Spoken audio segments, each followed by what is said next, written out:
Hi అండి. నమస్తే. నేను మీ సునీత. వెల్కమ్ బ్యాక్ టు అమ్మ చేతి వంట కిచెన్ అండ్ బ్లాగ్స్. ఈరోజు వీడియో వచ్చేసి మిల్లెట్స్‌లో ఒకటైన కొర్రలతోటి హెల్తీగా ఇడ్లీలు ఎలా చేసుకోవాలనేది చూపిస్తున్నానండి.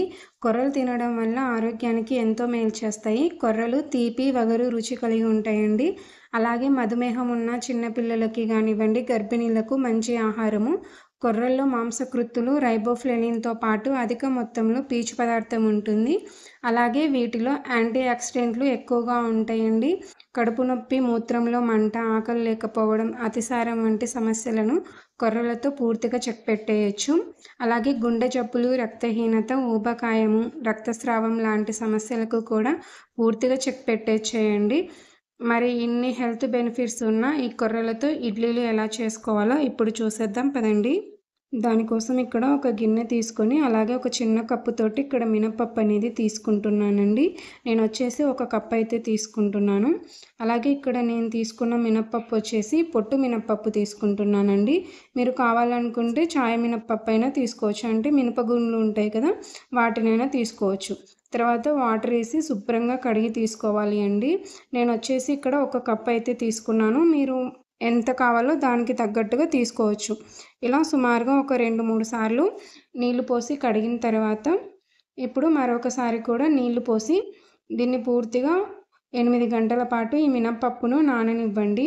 ఒకవేళ మీరు సాయంత్రం టిఫిన్గా చేసుకోవాలి అనుకుంటే ముందు రోజు సాయంత్రమే నానబెట్టుకుంటే సరిపోతుంది.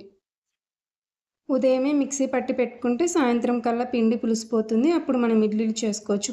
లేదు మార్నింగ్ చేసుకోవాలనుకుంటే మార్నింగ్ నానబెట్టుకుంటే సరిపోతుందండి.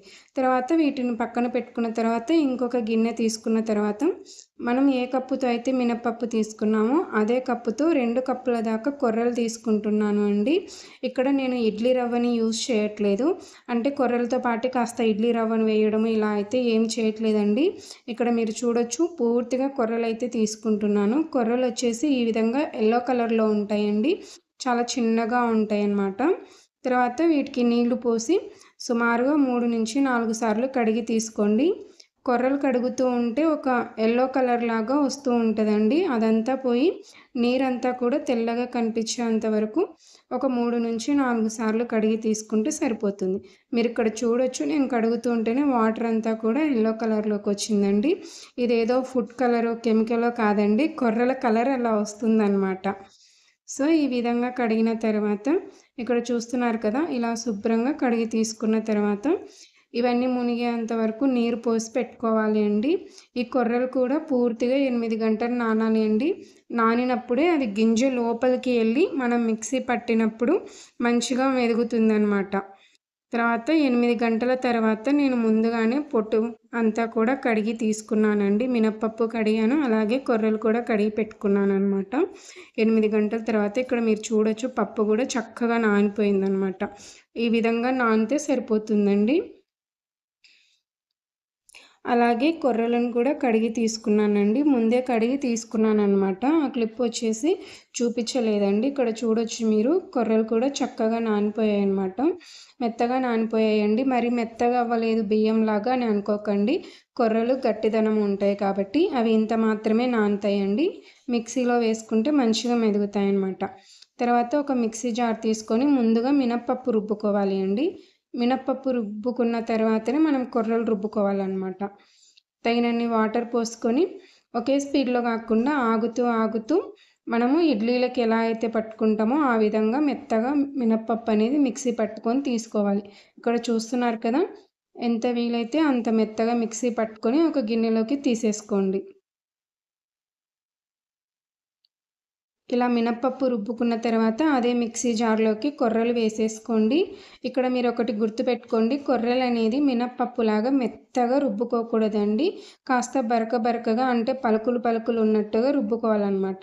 అంటే మనకి ఇడ్లీ రవ్వ అయితే ఎలా ఉంటుందో సో ఆ విధంగా రుబ్బుకున్నామంటే ఇడ్లీలు ఫ్లఫీగా స్పాంజీగా చాలా బాగా వస్తాయి. సో ఆ విధంగా రుబ్బుకోవాలన్నమాట. ఇక్కడ నేను చేత్తో తీసి చూపిస్తాను చూడండి. ఇక్కడ మీకు తెలుస్తూ ఉంటుంది కాస్త బరకదనం అనేది అనిపిస్తూ ఉంటుంది కదండి, పలుకులుగా. ఈ విధంగా అయితే మిక్సీ పట్టుకోవాలండి. ఇదైతే గుర్తుపెట్టుకోండి, మినపప్పులాగా మెత్తగా అయితే మిక్సీ పట్టుకోకూడదు అనమాట. ఈ విధంగా అయితే మిక్సీ పట్టుకోవాలి.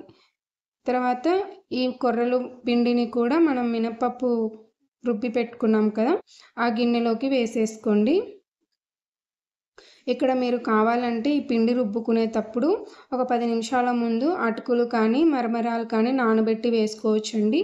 అలాగే మీరు ఉదయము మినప్పప్పు కొర్రలు నానబెడతారు కదా, ఆ టైంలో కాస్తిన్ని మెంతులు కూడా యాడ్ చేసుకోవచ్చు. నేను అవేమీ వేయట్లేదు. తర్వాత ఇక్కడ నేను చేత్తోనే కలుపుతున్నానండి, స్పూన్తో అయితే కలపట్లేదు. మనం చేత్తో కలుపుతూ ఉన్నప్పుడు తెలుస్తుందన్నమాట రవ్వ ఎంత బాగా పట్టుకున్నాము, మెత్తగా పట్టుకున్నామా. సో ఎవరైతే బిగినర్స్ ఉంటారో వాళ్ళకైతే ఈ ఫస్ట్ స్టెప్లోనే తెలిసిపోతూ ఉంటుంది మనం మెత్తగా పట్టుకున్నామా లేదా అనేసి. సెకండ్ టైం ఆ మిస్టేక్ చేయకుండా ఉంటుంది కాబట్టి ఇక్కడ నేను చేత్తో కలిపి చూపించానండి, ఎవరికైతే బిగినర్స్ ఉన్నారో వాళ్ళకి అర్థమయ్యేటట్టుగా. తర్వాత మూత పెట్టేసి 8 గంటల పాటు ఈ పిండినంతా పులవనివ్వండి. మార్నింగ్ అయితే నాకు ఈ గిన్నెకి బాగా నిండిపోయిందండి, అందుకనేసి కిందికి పొంగిపోతుందని ముందే కలిపానండి. ఆ వీడియో అయితే తీయలేదన్నమాట. ఇక్కడ మూతకి చూపించాను కదా, నిండుగా అంతా పొంగిపోయిందనమాట. మీరు ఇక్కడ గిన్నెకి కూడా చూడొచ్చు. అందుకనేసి ముందే కలిపేశానండి. కలిపిన తర్వాత వీడియో తీసాను అనమాట, మీరు ఇక్కడ గమనించవచ్చు. తర్వాత ఇందులోకి రుచికి సరిపడా సాల్ట్ వేసుకోండి. సాల్ట్ అనేది మరీ ఎక్కువగా వేసుకోకండి, తక్కువగా పడుతుంది కొర్రలలో. అలాగే ఇక్కడ వంట సోడా కావాలనుకుంటే వంట సోడా వేసుకోవచ్చండి. నాకు పిండి అనేది చాలా ఫ్లఫీగా పొంగిందండి, అందుకు వంట సోడా వేయట్లేదు. అలాగే నేను ఎప్పుడు కూడా వంట సోడా వేయను, చాలా తక్కువగా వేస్తాను అనమాట. తర్వాత ఇడ్లీ ప్లేట్ తీసుకొని దానికి ఇక్కడ నేను ఆయిల్ అనేది అప్లై చేస్తున్నానండి. ఆయిల్ మనం పుయ్యకపోయినా కూడా చాలా చక్కగా వస్తాయి. కాకపోతే పిల్లలు కాస్త ఇష్టంగా తినడం కోసం కొంచెం ఆయిల్ అనేది అప్లై చేశానండి. తర్వాత మనకి ఇడ్లీ ప్లేట్లకి గుంతలు ఉంటాయి కదా, దానికి నిండుగా పిండి వేయకండి, కాస్త గ్యాప్ ఉండేటట్టుగా వేసుకోండి. ఎందుకంటే కొత్త వాళ్ళకి తెలియదు కదా, ఇడ్లీ పిండిలాగే అనుకుంటారు, కాకపోతే చాలా బాగా పొంగుతాయండి. ఇక్కడ ఇంకొక టిప్ చెప్తానండి, ఇడ్లీ ప్లేట్లు పెట్టేటప్పుడు కింద ఇడ్లీ పైన హోల్స్ వచ్చేటట్టు చూసుకోండి. ఆ హోల్స్ పైన ఇంకొక ఇడ్లీ వచ్చేటట్టు చూసుకోండి. ఇక్కడ మీరు చూడొచ్చు, ఒక చోట ఇడ్లీ ఉంటుంది, దానిపైన హోల్ ఉంటుంది, దానిపైన ఇడ్లీ ఉంటుంది. ఆ విధంగా పెట్టుకున్న తర్వాత మనం ముందుగానే స్టవ్ పైన వాటర్ పెట్టి హీట్ చేసుకుంటాం కదా, అందులోకి పెట్టేసి మంటని లో టు మీడియం ఫ్లేమ్ మధ్యలో పెట్టి కనీసం ఒక 20 నిమిషాల పాటు ఉడికించండి. తర్వాత మధ్యలో చెక్ చేసుకోవచ్చు అండి, సేమ్ మనం రెగ్యులర్గా ఇడ్లీలు ఎలా అయితే వండుతామో ఆ విధంగా చెక్ చేసుకోవచ్చు అనమాట. కొంచెం పైన తేమలాగా కనిపిస్తుంది, మరేం పర్వాలేదు, ఇడ్లీలు లోపల చక్కగా ఉడికిపోయి ఉంటాయండి. ఇక్కడ చూడొచ్చు, జస్ట్ స్పూన్తో అలా అనగానే చాలా చక్కగా వస్తున్నాయి కదా. అలాగే పిండి అనేది ఎక్కువ రోజులు పులవనివ్వకండి, ఎక్కువసేపు కూడా పులవనివ్వకండి. ఇడ్లీ పిండి లాగా కాదండి, స్మెల్ వస్తాయి అన్నమాట ఎక్కువసేపు పులవనిచ్చిన. అలాగే మనం పప్పు నానబెట్టుకునేటప్పుడు ఎక్కువసేపు నానబెట్టినా కూడా వాసన వస్తుంది అనమాట. సో కరెక్ట్గా 6, 7, 8 ఇది ఇంత గంటల వరకు నానబెట్టుకోండి, సరిపోతుంది. ఇక్కడ మీరు చూడొచ్చు, ఇడ్లీలన్నీ కూడా చాలా చక్కగా వచ్చాయండి. ఈ ఇడ్లీలోకి నేనైతే సాంబార్ చేశానండి, పప్పు సాంబార్ అనమాట, కూరగాయల సాంబార్ కాదు, జస్ట్ ప్లెయిన్ సాంబార్ అయితే చేశాను. చాలా అంటే చాలా టేస్ట్గా ఉంటుంది. ఇక్కడ మీరు ఇడ్లీని కూడా చూడొచ్చు, లోపల దాకా చాలా ఫ్లఫీగా వచ్చిందండి. ఎవరైనా సరే ఇడ్లీలు చేసుకోవాలనుకుంటే ఇడ్లీ రవ్వతో కాకుండా ఇలా మిల్లెట్స్తో కూడా చేసుకోవచ్చు. ఈ కొర్రల ప్లేస్లో మీరు ఊదలు, అరికెలు, సామెలు, సజ్జలు వీటిని కూడా చేసుకోవచ్చండి. మీరు కూడా ఈసారి మీ ఇంట్లో ఈ విధంగా ట్రై చేయండి. ట్రై చేశాక మీకు ఎలా కుదిరింది అనేది మీ ఫీడ్బ్యాక్ని కామెంట్ సెక్షన్లో నాతో షేర్ చేసుకోవడం అస్సలు మర్చిపోకండి. అలాగే ఈ వీడియోని మీ ఫ్రెండ్స్ అండ్ ఫ్యామిలీకి షేర్ చేయండి. ఇలాంటి మరిన్ని హెల్తీ అండ్ క్విక్ రెసిపీస్ కోసం మన ఛానల్ని సబ్స్క్రైబ్ చేసుకోండి. Thanks for watching. Thank you all.